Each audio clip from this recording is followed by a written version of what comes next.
Hey guys, welcome back to my channel. My name is Ozioma, and in today's episode, I'm going to be showing you exactly how to level up before 2025. Now, maybe you feel really overwhelmed, right? And you feel like the year has almost ended and maybe you did not get things done. You're looking at your to-do list and you're like, oh my god, I've failed this year.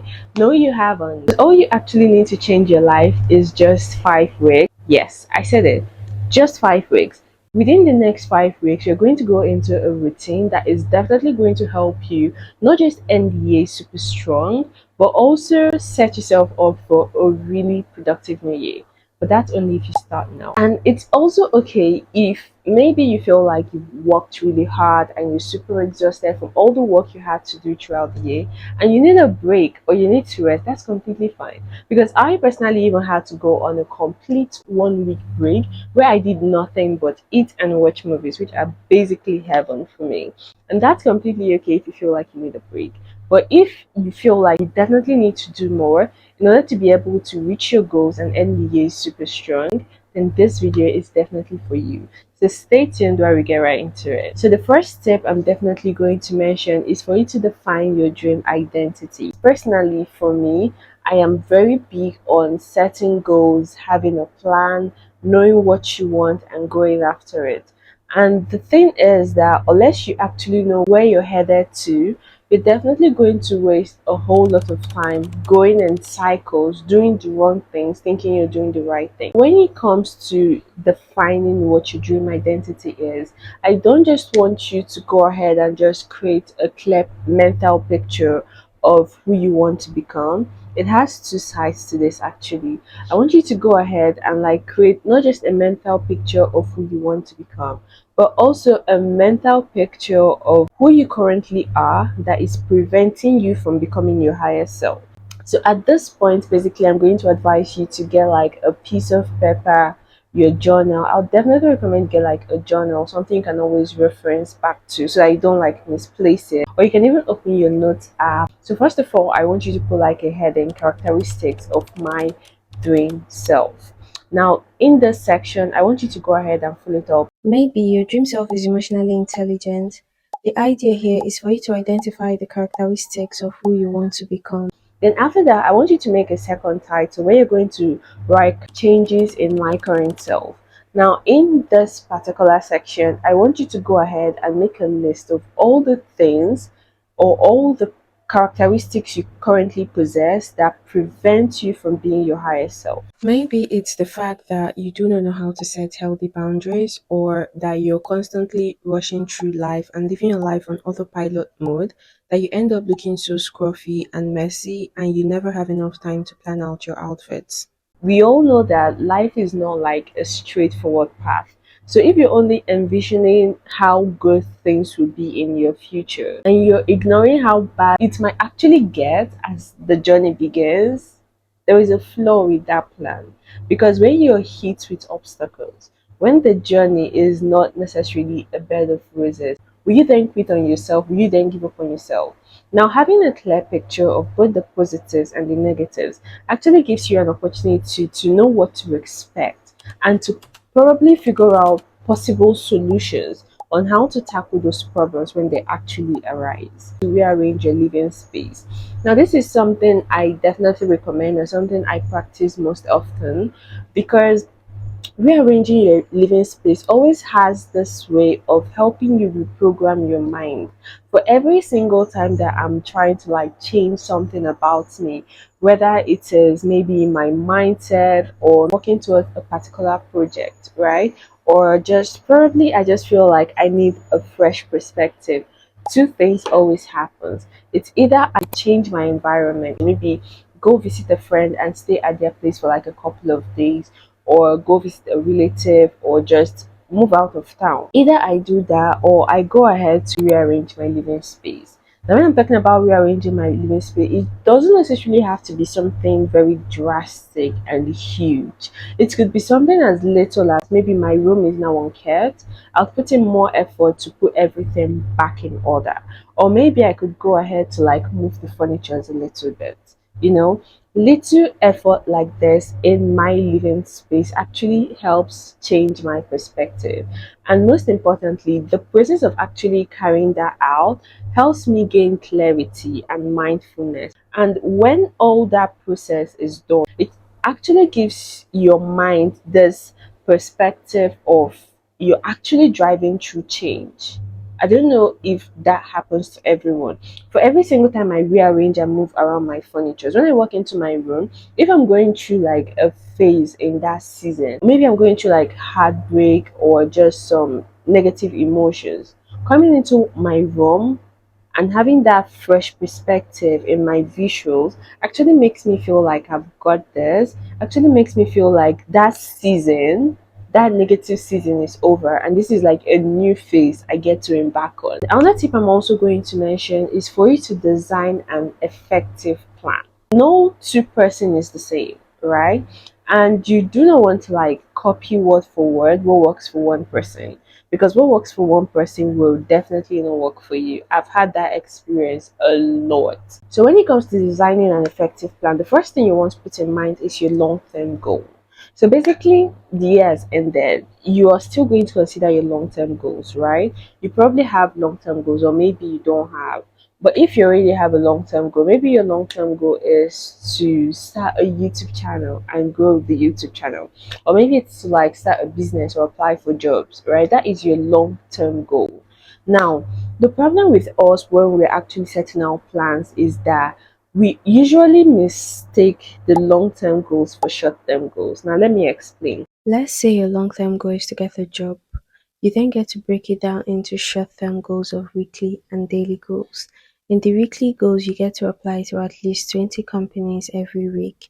And then in the daily goals, you get to apply to at least 2 to 5 companies every single day. Now, these are short term goals. But the problem with us is that we always set these big, ambiguous, long term goals. So, just staring at your goals makes it too big. You're definitely going to be suffering from analysis paralysis or decision paralysis or something like that, where you see something and it just looks too big. You're faced with all this chaos on how to solve the problem. When you could actually get through that path by breaking those long-term goals down to really simple doable tasks, right? So now when you have your long-term goal, please go ahead and make sure that you break it down. Don't just set one big ambiguous long-term goals and then you'd be wondering, why don't I get things done? It's because your goal seems too big to achieve.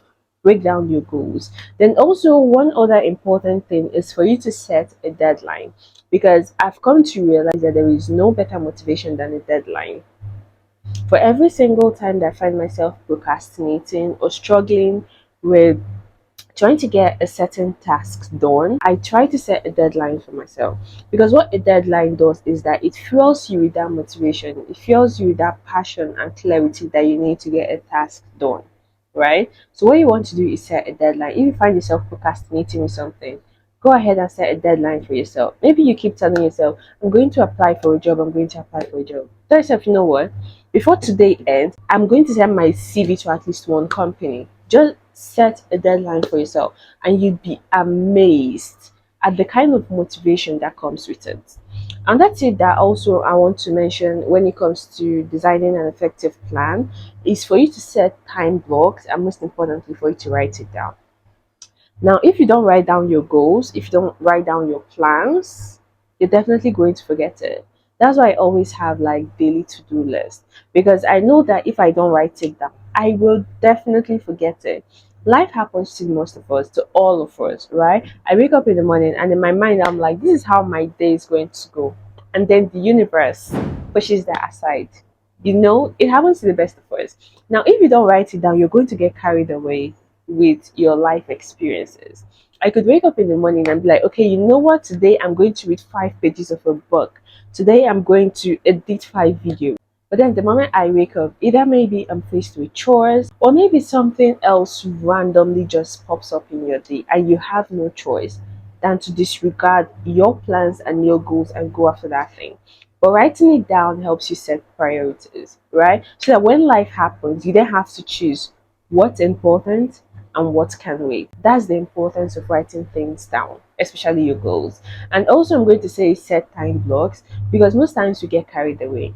But having a time block is does exactly the same thing as having a deadline, right? When you tell yourself, I have 1 hour to work on this project, it fuels motivation. It puts you in that level of deep focus where you are just in this state of flow. You're working on something, your attention is undivided, you have all this motivation, clarity, creativity, everything is fueled and poured into that task at hand.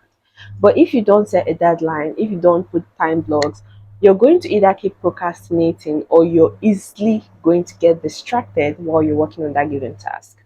Now, another tip I'm also going to mention when it comes to leveling up before 2025, I'm going to say is for you to start taking actions.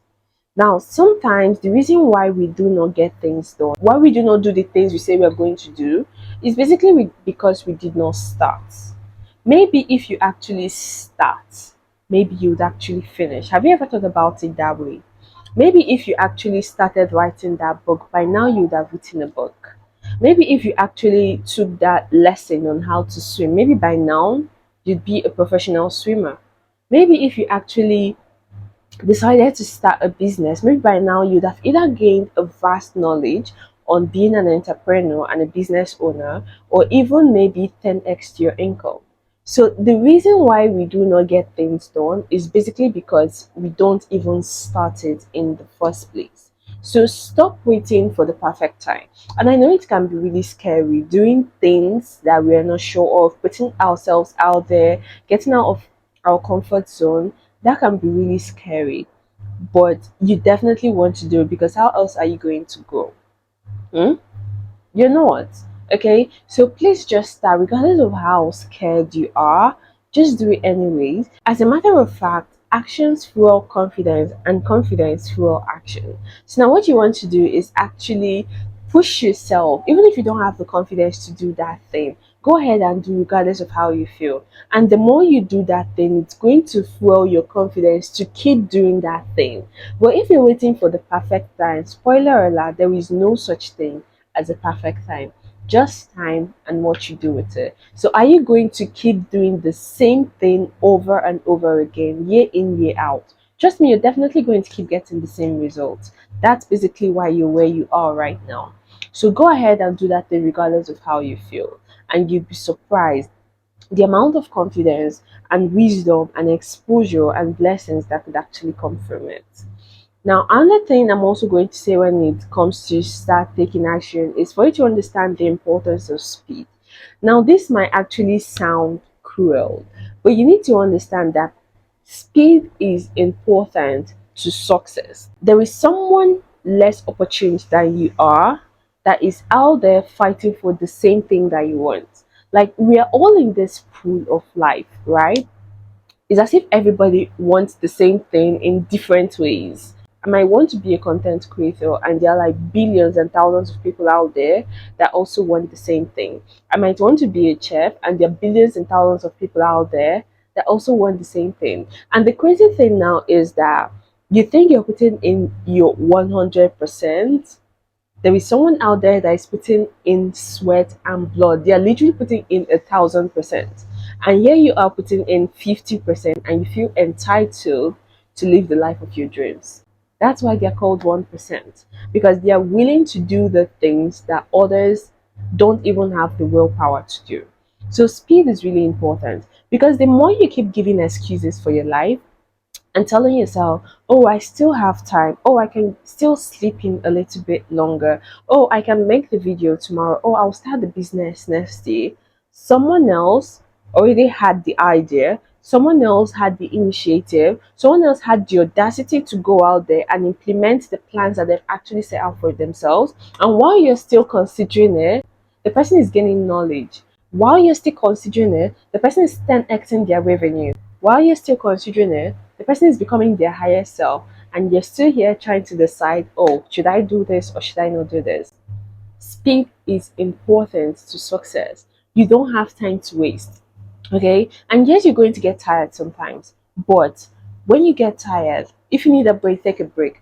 but do not spend so much time trying to decide if you're going to do something. Automate important tasks. Now, this is really important because, like I said earlier, we all get carried away with life. Life happens to us in different ways.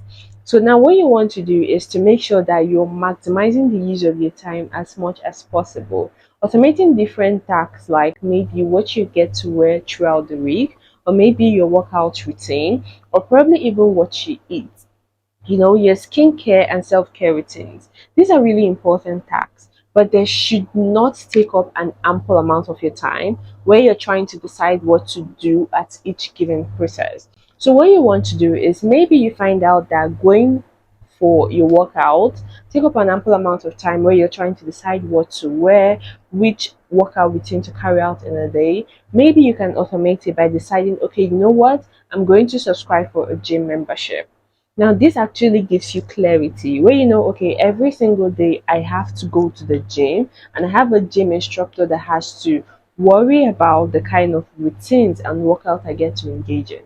Maybe it's the fact that cooking takes up an ample amount of your time. You could then decide, okay, you know what's going to happen? Every single weekend, I get to bulk cook so that way I have enough amount of food throughout the week, right? And it saves me time of worrying what should I eat today, or maybe it saves you time of actually going grocery shopping every single day. Or maybe you can decide, okay, my outfits for going to work takes up an ample amount of my time where I'm constantly worried about what to wear, and I always show up looking messy and scattered. Every single weekend, you can decide to engage yourself in a deep self care routine or skincare routine, and also decide to pick out the outfits you're going to wear throughout the week. This saves you time during the week, saves you energy, and helps you look much more put together with the most minimal amount of effort. So always automate tasks that are important but seems to take up an ample amount of your time. Realign your focus. Now, realigning your focus is really important because sometimes what actually holds us back in life may not necessarily be external factors but internal factors. Like your limiting beliefs, what goes on in your head, those things might actually be the things that are preventing you from moving on to the next phase of your life. Okay, so it's very, very important for you to pay attention to what goes on in your mind. So, the best way to actually do that is through self awareness, and most importantly, you being mindful of your life. Now, when it comes to self awareness, you want to pay attention to the thoughts that go on in your mind. Studies have shown that a normal human being basically has about 60,000 thoughts per day. That's huge, right? And the truth is that you cannot keep account of the entire 60,000 thoughts. You're not a robot. I don't even think a robot can do that. But what you actually want to do is pay attention to your feelings, because studies also show that for every single time you're having like a negative feeling, there is a high probability that you're having a negative thought. So when you always feel like, oh, I feel some certain kind of way, I feel some type of way, maybe that's a signal for you to actually slow things down and pay attention to what goes on in your head. Now, when you pay attention to what goes on in your head, and let's say, for instance, it's a negative thought, you want to reframe those thoughts, right? You don't just want to accept every single thing that goes on in your mind. You could intentionally and be very, very mindful about changing those thoughts by maybe, for instance, you walk into a room and you're feeling some kind of way, right? And you ask yourself, why do I feel this way? And then you find out, okay, you know what? I'm thinking about my outfit and I feel like my outfit looks very cheap. Let's say, for instance, right? You could go ahead and be like, it may look cheap, but I love the way the skirt sits on my waist. That gives you a fresh perspective. Or you could be like, it may look cheap, but I love the way the color of the outfit matches with my skin tone. Or maybe I love the way my nails match with my skin tone, or I love the way my hair sits on my back, stuff like that. Or I love the way I'm walking right now. Or you could even throw it externally. You could divert your thoughts and be like, oh, I love the way she works, I love the way she talks, I love the way she carries herself. You're deviating the thought and you're not paying attention to that negative thought, and at the same time you're replacing that negative thought with something much more positive. And please try as much as you can to listen to podcasts. You could vary based on the needs you have at that moment. There are days I wake up and what I want to listen to are motivational speeches. There are days I wake up, what I want to listen to are self development, Some days it's relationships, some days it's mindset, it varies. Pay attention to your body, know what you actually need at that given time, and be very attentive and intentional about supplying yourself with what you actually need. Another tip I'm also going to say, which is basically the last step, I'm going to say is for you to reward yourself. Now, the trick is that if you go through the phase of success, thinking that you're going to have everything in a bed of roses, you're going to be shocked at what life throws at you. So, what you actually want to do is for you to be very, very intentional about rewarding yourself because the journey is going to get really crazy. There are days I wake up and I do not want to get out of my bed. There are days I wake up and I can't even seem to have my mind in the right place. And that's completely okay because that's life. We all go through different phases in our lives. Some days you're motivated, and some days you just want to bury yourself in your bed, right? It happens to the best of us. But what you actually want to do is to ensure that you're enjoying the process as much as you can. And different ways you can actually do that is to implement like tiny little weekly activities that you actually enjoy. Like, let's say, for instance, you like reading a book, right? You could tell yourself, okay, you know what? At least twice a week, I'm going to read 10 pages of a book each day, right? Now, what this does is that it gives you something to look forward to, and it actually makes the whole process fun and enjoyable. You want to enjoy the process because there are days you're not going to enjoy it. There are days I do not enjoy making videos. Sometimes I literally have to drag myself to make a video. Sometimes I enjoy it. Sometimes it's fun. It's exciting. But there are days, oh my god, I cannot even tell you how horrifying it feels to actually turn on my camera and film, right? But what you want to do is to make sure you're enjoying the process somehow. It could be the fact that you love watching movies. You could tell yourself, okay, every Fridays and Saturdays is movie night, right? So that when the going gets really tough and exhausting, you have something to look forward to. Maybe on Fridays you're so exhausted and you're so drained, but for the fact that you remember, oh, today is movie night, it fills you with a different kind of motivation and willpower to actually keep chasing on your goals, knowing that you're going to get this level of satisfaction when the day is over. Maybe it could be in little ways like hanging out with your friends. Maybe you love to sketch, right? You could tell yourself, okay, every Tuesdays, I'm going to sketch on my sketchbook. It actually creates that motivation even when there is zero motivation left to carry out your given tasks for the day. So, these are basically the tips that can actually help you reinvent yourself, change your life in just 5 weeks. So, please let me know what you think about this. I'll definitely love to hear from you, and I'll see you in my next episode. Bye.